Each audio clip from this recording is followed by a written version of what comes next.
Hi, I'm Gary, AA6GJ, and this is Fun with Ham Radio, with apologies to the fictional character, Dr. Sheldon Cooper from The Big Bang Theory, who had fun with flags, but this is Fun with Ham Radio. But I digress. Today, we're going to be talking about the Smith chart, that horrible enigma that we all are dealing with. Some of us are going after our extra class tickets, and it's on there. There's like 11 questions. So I thought today would be a good thing to learn about a little bit about the Smith chart. Nothing too heavy, just to get used to it, and just to do the things that are on the test, not to get involved with anything else. First thing we're going to do is we're going to measure an antenna. I rebuilt this 6-meter antenna, which I used and rebuilt or built at an MTARA meeting. You may remember, or you may not, but we did build it. And it's right here. And it is set up. It looks a little strange, but right now I have it set up so that it is reading the characteristics I need for it to read, because I'm not going to go through setting it all up again. So the first thing we're going to do is we are going to check the characteristics of this antenna with my analyzer. Okay, now we're going to check the characteristics of this antenna using a RigExpert AA-230 Zoom analyzer. First thing we're going to do is we're going to turn it on. And the first thing I'm going to do is make an SWR chart. All right, we'll do that first and then we'll talk about it. Okay, so we're going to say okay to that, and we're going to say okay again, and it's going to start measuring. Now remember, we're measuring SWR. So we want as little standing wave as we possibly can have. So we want it to make a dip. So you'll see it make a dip. Okay. Also, as you can see, it made a dip at 51.3 megahertz, or 51,300 kilohertz. That's in the portion of the 6-meter band, but that's not where I want to be. I want to be at 50.3 megahertz, or 50,300 kilohertz, because that's where all mode communications can happen. That's where I want to be. So you'll see that I deliberately detuned the antenna so that it's showing we have 1.42 standing wave ratio with the little number at the top there, and you can just kind of see it there, or maybe not. A better way to see it is if I go to data, and now we can see all the data related to this antenna, and at the frequency I want, 50.3 megahertz. So we can see that the SWR is 1.42 to 1. Okay, that's important, because that's what we want it to look like on the Smith chart. Now, we also want to look down here at the R and the X. R meaning resistance, okay, and X meaning reactance. So we're going to look at R, which is 46.9 ohms, and X, which is 17 ohms. And notice there's no minus next to the 17. So we know it's inductive reactance, because inductive reactance would be positive. Okay? So now we're going to take those numbers, and we're going to go in the shack, and we're going to do a little math, and we're going to make our Smith chart. Okay, we're back in the shack, and we're going to take the numbers that we got from the analyzer, and we're going to which is going to help us make our Smith chart. First thing we're going to write down is what we know from the analyzer. The SWR was 1.42 to 1. The resistance R was 46.9, but I'm going to round it up to 47 ohms for sake of simplicity. And the X was 17 ohms. All right, so those are the numbers that we're going to use and what we're looking for up here, SWR wise. All right, so we're going to create an equation, and we're going to have an impedance equation. We're going to look for impedance of the load. So it's Z sub. When I say sub, I'm going to the little l. Z sub L equals. So what is that? So down here I'm going to draw a little circuit diagram, block diagram of our transmitter that obviously creates our sine wave, our alternating current. And we have our coaxial line. In this case it's coax. So this is our coax, and it's 50 ohms. And then we're going to have our antenna out here. Now our antenna is the load. That is Z sub L. Okay? So back up here, we're going to have Z sub L. We're going to create a complex equation. Not going to go into how all that works, but for our purposes, this is what it's going to look like. So we're going to take R on this side, 47. So this is R, because that's our real number. We know that. And then we have an imaginary number, which is plus because there's no sign there. We know it's inductive. So it's plus J, indicating it's an imaginary number, 17. So this is our imaginary number. Okay? And this is our impedance, ohms. 47 plus J, 17 is our formula. Now, if we look up here at the screen, we see that none of these numbers are here. Okay? They're all small numbers up here. So none of those numbers are here. So what we have to do is we have to normalize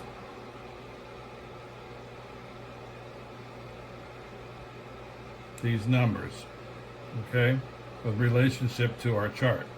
And the way we do that is we take Z sub O, back up here, I'm going to write this up here. Z sub O is a characteristic impedance.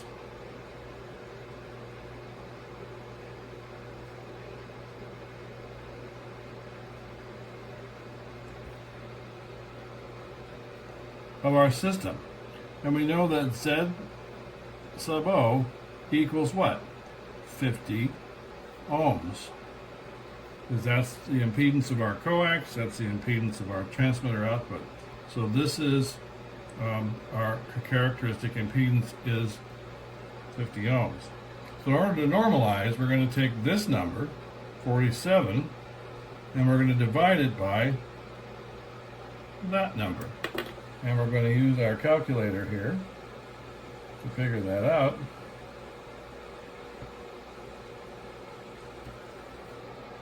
Okay, so 47 divided by 50 equals 0.94. 0.94. I'm going to take this number, 17, and do the same thing. 17 divided by 50 equals 0.34. Okay, we're done with that. So these are our normalized numbers. Now you can see this is going to be closer to what we're really looking for, because now we've got numbers that look like this. So 0.94 is going to be on the resistance line. The resistance line is the only straight line on the chart. So the resistance line is there, and from there we have resistance circles. Okay? So these are all resistance circles. Okay?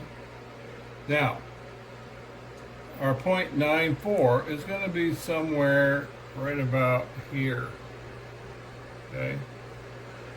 So where's 0.34? Well, on this line here, on the inside, you'll see these numbers that point in. That is our reactance circle. Okay, it says inductive reactance component. So this is our inductive reactance, because that's plus.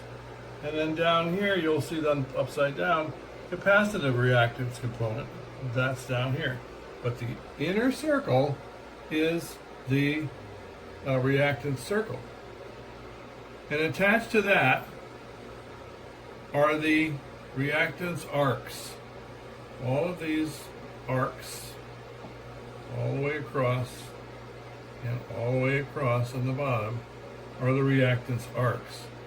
So now we're going to look for 0.34 inductive. So we're on the plus side, and that's going to be right over here. So here's 0.3, 0.32, 0.34, 0.36, 0.38, 0.4. So we want 0.34. So that'd be right there.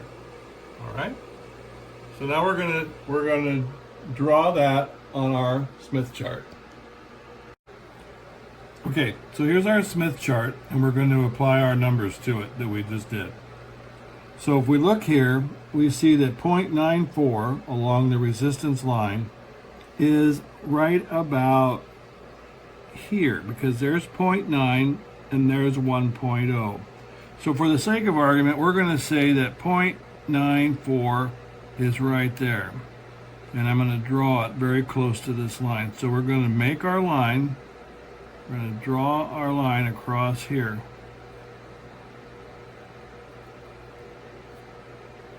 And I'm going to use a little ink here to make it darker so you can see it. So I'm not going to make the whole circle because we don't need to. Okay? Otherwise I would go all the way around on both sides. Okay? So we just need that much. The next thing we're going to look for is 0.34, which is going to be on the inductive side, right where we had on the other side. So there's 0.3, 0.32, 0.34 is right here. So again, this is going to be a little tricky. We're going to draw our line down here on that line. And we run out of lines right here, so we gotta kind of draw it close to that line, right there. All right, I want to use some ink here so we can get a little darker.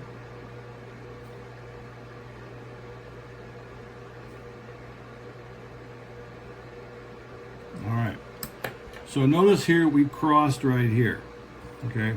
This is our impedance, okay? It's 0.94 and plus J 34. So Z sub L, at this point, Z sub L equals 47 plus J 17 ohms. That's our impedance. That's the mathematical representation of our impedance. Okay, now we have impedance. So the next thing is to find out what VSWR is, what our SWR is.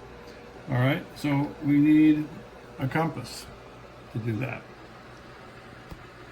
All right, if we look carefully, maybe it's easier to see up here, but if we look carefully up here on the screen, you'll see that right here on 1, there's a little circle with a dot in the middle. That is the center of the Smith chart, and that is where the point goes. So we're going to put the point right there on the dot, okay? And then we're going to adjust this so that we touch the point where we just crossed. This is a little tricky. Okay, so that's the point where we just crossed. Can you see that? Okay, now we're going to draw our circle. And I'm not very good at this, so I'm going to go this way and come back. Try not to move the pin out of the circle. All right, I'm not going to draw the whole circle because all I need to do is cross at this point. Now, if you look, you'll see at this point we have 1.2, 1.3, 1.4. So right about here, and because I'm, change the numbers a little bit, we see that it says it's 1.4, very close to 1.4 to 1. So our SWR, I'll use the pen, SWR equals 1.4 to 1, and our reading outside said 1.42. It's a little more accurate. Okay, so that is how we get it, the SWR, and guess what? We just did a Smith chart. So let's just do a quick review. Let's do it up here on the big chart so we can see. Things we need to know. We need to know that the resistance line is the only straight line on the chart. We know that these are resistance circles, all of these. We know that these are reactance arcs, all the arcs. This is the inductive side, this is the capacitive side, but they're all arcs. We know that this circle on the inside, right here, is the reactance circle. Okay? We know that we added here, we added a VSWR circle. And one more thing to know about is this outer region here that says wavelengths. Okay? It starts at 0.0 and goes all the way around, comes to here, 0.25, goes all the way around, and comes back here to 0.49, 0.5. So that is a half wavelength. And that is used to determine a matching stub or something to help with impedance matching. Okay, we're not going to do anything with that today, but you need to know that circle is there. Okay? All right, so again, I think we've covered it all, and that's it for now. Okay, there's one more thing that I forgot to talk about, and that is the bit about normalizing. Okay? That is the same thing as reassigning our impedance values. If we look up here, we did reassign our impedance values from 47 to 17 to 0.94 by dividing our 50 ohms characteristic impedance and getting these numbers. If we look up here, we see that we use them on the scale here and over here. Okay, so what we did was we reassigned the impedance when we drew that. Let's look back down here. Look down here. When we did our chart, this was our impedance, remember? So what we did was we reassigned these numbers with respect to the prime center, which is right here. So we need to kind of remember that. That's part of normalizing, or it's also called reassigning impedance values with respect to prime center. Okay, we are finished with this part of our video. I bring this picture back up to remind us of what we read outside with the characteristics of the dipole we put up for 6 meters. That it shows that we were at a frequency of 50,300 kilohertz, which is the same as 50.3 megahertz. That the SWR that was read was 1.42 to 1. And down below, the resistance was 46.9 ohms, and the reactance X was 17.0 ohms. So these were the numbers that we used to create the chart, Smith chart readings. So we also rounded the 46.9 to 47. Now, the Smith chart is a very powerful tool. It is used for lots of other things, but we are only using it today to further our knowledge of the extra class questions in the test. And so the things that we did today will answer those questions. So right now we are going to go back on the air on our 220 net, and we'll go over some of the questions, and we'll have questions and comments about our Smith chart activity here today. And this has been Gary, AA6GJ, and this has been Fun with Ham Radio.